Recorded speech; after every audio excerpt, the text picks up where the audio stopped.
I know that there's really nothing that you can tell us about Tomorrowland's plot.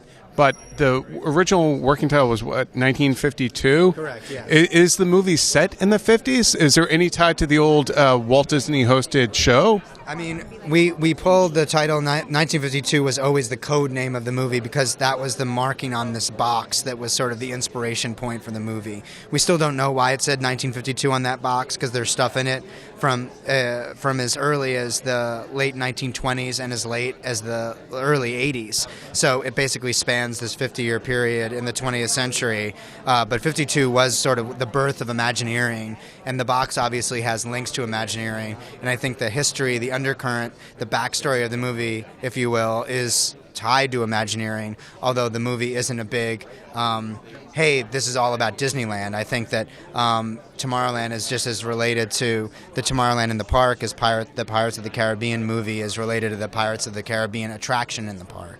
Can you tell us anything about George Clooney's character or, why he sprang to mind? Because he does have that sort of like when you need a period movie, he brings that sort of old school thing. I can tell you his character is a man.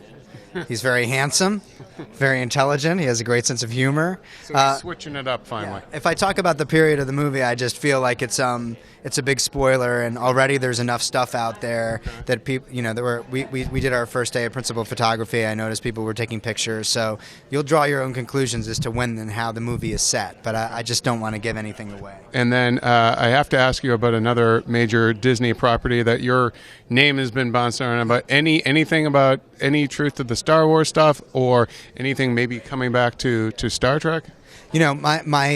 My focus right now has been purely Tomorrowland, and one of the things that I've learned since Lost ended was that while there's a temptation to do multiple things at the same time, there's a much higher probability that when I do that they'll suck.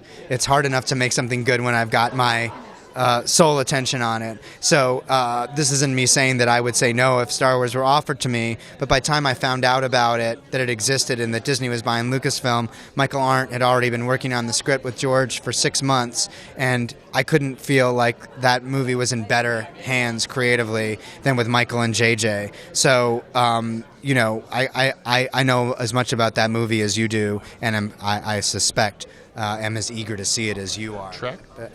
Trek, same thing. I'm just so focused on Tomorrowland right now, and this TV pilot that I just shot.